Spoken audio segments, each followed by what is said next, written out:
Okay, let's unpack this. Welcome to the deep dive. Great to be here. Today we're plunging into something absolutely critical to our online lives, the RSA encryption algorithm. Right, that invisible shield protecting, well, countless digital interactions every single day. Exactly. But we're not just exploring the technology itself, are we? We have this fascinating source that approaches RSA from a completely different angle, totally unexpected. Yes, it really is. This source puts forward a truly intriguing idea that there are essentially no coincidences in this universe. Okay. And that names carry meanings that are anything but random. It actually takes the names of the three scientists who gave us RSA, Ron Rivest, Shamir, and Leonard Adleman, and applies a very specific linguistic analysis to them. Right, an analysis rooted specifically in the Arabic language. Yeah. The source makes this, well, pretty bold claim that these names, maybe without the inventors ever knowing, Right. hold hidden meanings that remarkably align with their individual functions and contributions to the RSA algorithm itself. Yeah, it's quite a claim. So our mission in this deep dive is basically to explore this singular source, understand its unique analytical method, and uncover the surprising insights it apparently extracts from these really pivotal names. Let's do it. All right, before we get into the linguistic breakdown, maybe we should quickly lay out what RSA is, but based strictly on how our source describes it. Good idea. So according to this text, RSA is presented as a foundational encryption algorithm vital for online security. Oh. Its genius lies in a specific mathematical property. It's relatively easy to multiply two large prime numbers together. Simple enough. But it's incredibly difficult, like computationally really hard, to reverse that process to factor the resulting massive number back into its original primes. And that difficulty is the bedrock of its strength, isn't it? The core idea. Absolutely. You use a public key derived from that easy multiplication to encrypt data. Right. But only the corresponding private key tied to those hard-to-find prime factors can unlock it. So one key locks, the other unlocks, and finding that second key is just computationally infeasible for large enough primes. Precisely.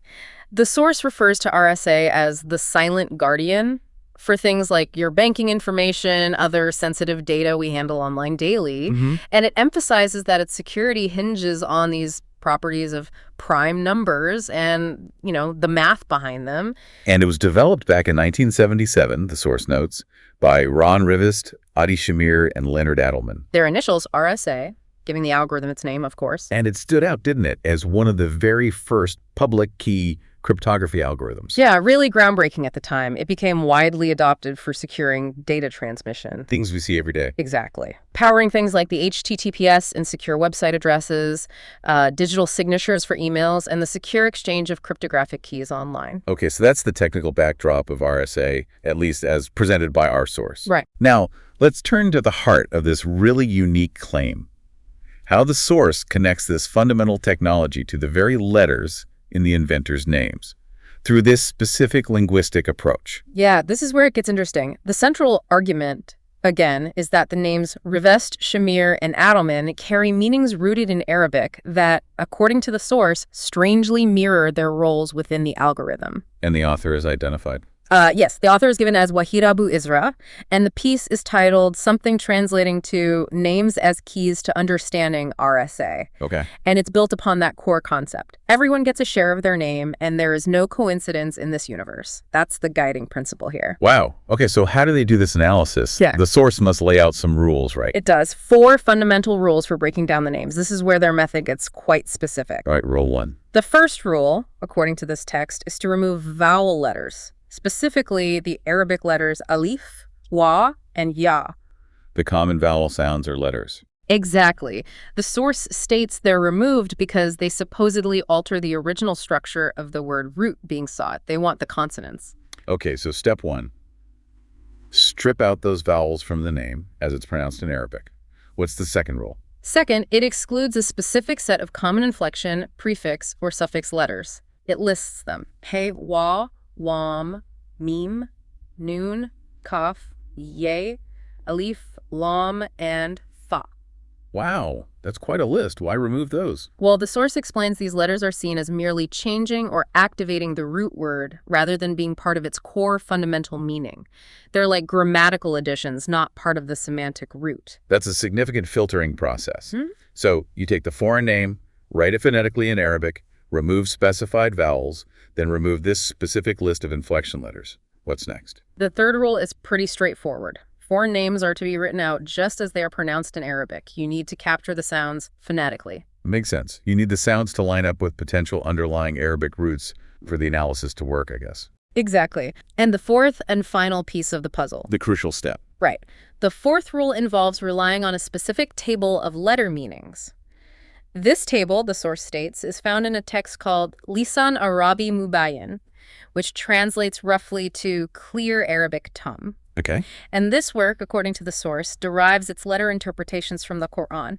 So each of the remaining letters from the name analysis is then assigned a meaning based on this specific table. Okay, so a very specific multi-step process rooted in Arabic phonetics and a particular interpretive framework based on the Lisan Arabi Mubayyin. Precisely. All right, with that unique method outlined, let's apply these rules, following the source's exact steps, to the names themselves, starting with Rivest. Okay, so the name Rivest, as heard and written phonetically in Arabic by the source, is presented as Iania.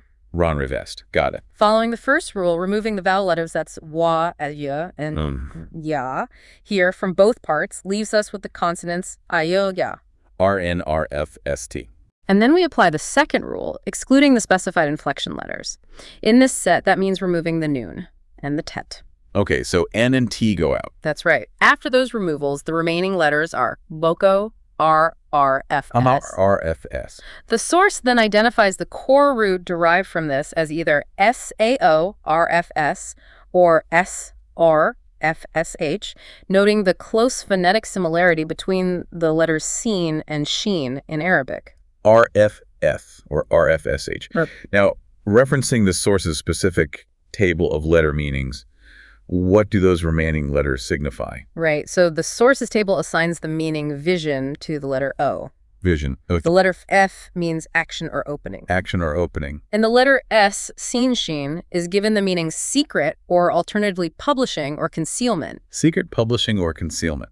Interesting range there. It is. So putting those meanings together, according to the source's analysis of the root RFS, RFSH, what's the resulting meaning it proposes? Yeah, what does vision, action, opening, secret, publishing combine to mean? The source interprets this combination as indicating either active vision revealing secrets or activating publishing or concealment. Active vision revealing secrets or activating publishing concealment. Both seem related to information control. They do. And based on that derived meaning, the source infers a specific role for Rivest within the context of RSA. Which is? The inferred role, according to this text, is that of the vision encoder, or perhaps the supervisor of encryption engineering. Vision encoder, that certainly resonates, doesn't it? With the function of creating an encryption system, which is fundamentally about encoding information or vision in a hidden form. It's a striking connection the source makes. Okay, let's move on to the second name, Adi Shamir. All right, the name Adi Shamir is heard and written by the source as Liasi U. Adi Shamir. Removing the vowel letters, Aleph, ya, and another ya, leaves the consonants Biasa, Ula, DSHMR. DSHMR, and applying the rule to exclude inflection letters. The source identifies the letter meme here as an inflection letter to be excluded. Okay, so the M comes out. Leaving the core letters ESHR. DSHR. Okay, what are the initial meanings for these letters based on the source's table? So Unkalal is interpreted as guide or support. Guide or support. Sheen means signal or publishing. Signal or publishing. And Aura, as we saw before, means vision or opinions. Vision or opinions. So guide, support, signal, publishing, vision, opinions. What's the first meaning the source derives from that root? DSHR. This initial combination is interpreted as meaning Academy of Signals, or alternatively, source of guidance to vision. Academy of Signals, or source of guidance to vision. Interesting. But the source takes the analysis of Shamir's name even further. It provides an additional layer of meaning by splitting the word DSHR into two-letter segments for separate interpretation. Oh, okay. How does that work? Yes, it examines the segments, D plus ormal, SHR, and then oral DSH plus AAR. For the first segment, D plus SHR dal is guy or support, and shar is interpreted as signal. The meaning derived here is a guide pointing to a vision not yet complete. A guide pointing to an incomplete vision.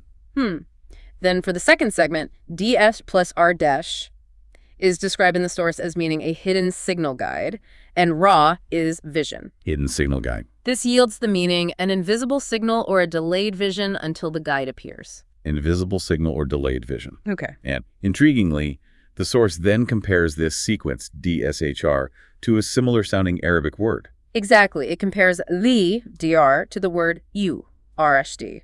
Now, RSD apparently means clear vision based on guidance. So like rightly guided. Something like that.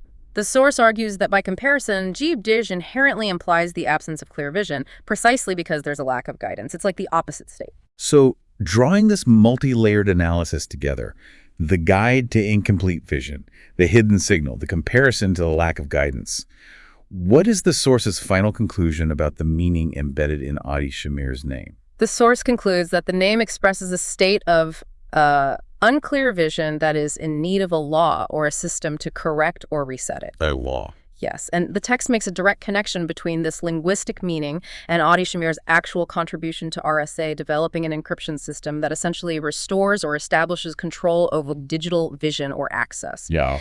In the source's final summary, this role is encapsulated as the Academy of Law. Academy of Law. That's a very specific interpretation, linking the letters to the need for a governing principle or system. Fascinating. Okay, finally, let's look at Leonard Adleman. All right. Leonard Adleman is heard and written by the source as Ishnidadi. Leonard Adleman, quite a few syllables there. Yes. Removing the vowel letters, ya, olif, elifisha, and another elifil leaves the consonants A-A-A-O-E, L-A-L-N-R-D-D-L-M-N. L-N-R-D-D-L-M-N.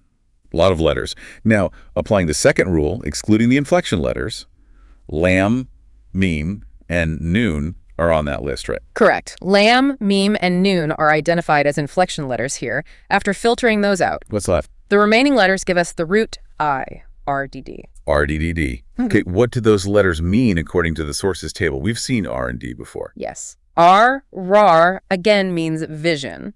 The letter dal is guide or support, and in this root, it appears twice. So the repetition of D, guide support, is significant in the source's interpretation. Yes, according to the source, the repetition emphasizes that aspect.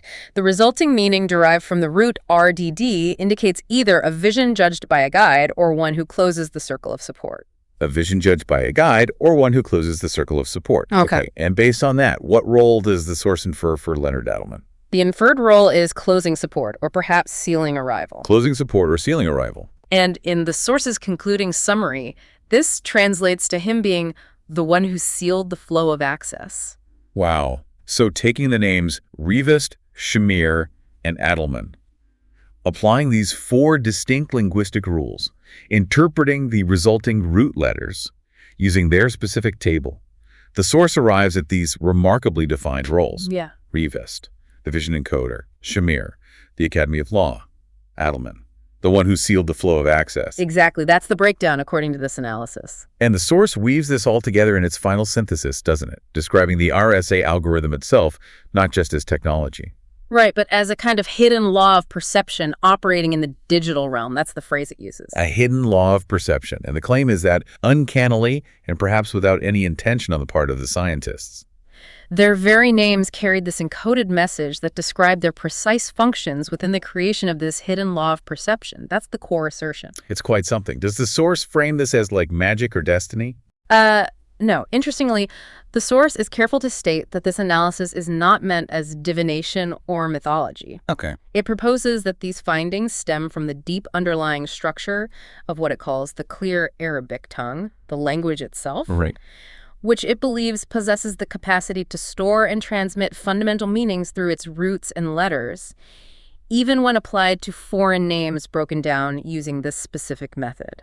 So the meaning is inherent in the linguistic structure itself, as interpreted by this source, not necessarily in some external force. That seems to be the argument, yes. It's presented as a linguistic phenomenon revealed by their method. It's certainly a thought-provoking idea that there could be such an intricate, almost symbolic connection between modern mathematical cryptography and, well, ancient linguistic roots, analyzed this way. Definitely provocative. And the source leaves us with its powerful concluding statement, doesn't it? It does. Everyone gets a share of their name, and there is no coincidence in this universe. It really does leave you contemplating, doesn't it? I mean, if you were to take this source's premise seriously. Which is a big if for many, obviously. Yes, sure.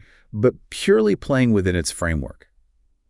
The idea that names can hold inherent meaning rooted in language, and that seemingly coincidental alignments might be something more.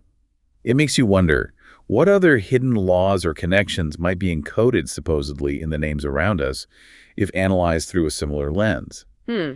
What does this concept, just as an idea presented by this source, of names carrying intrinsic meaning? What does it suggest about the deeper structure or nature of the world we inhabit? It's a philosophical question that stems directly from the source's claim, pushing you to think about language, meaning, and maybe even causality in a different light. A fascinating, if unusual, lens through which to view something as foundational as RSA. Absolutely. A very unique deep dive today.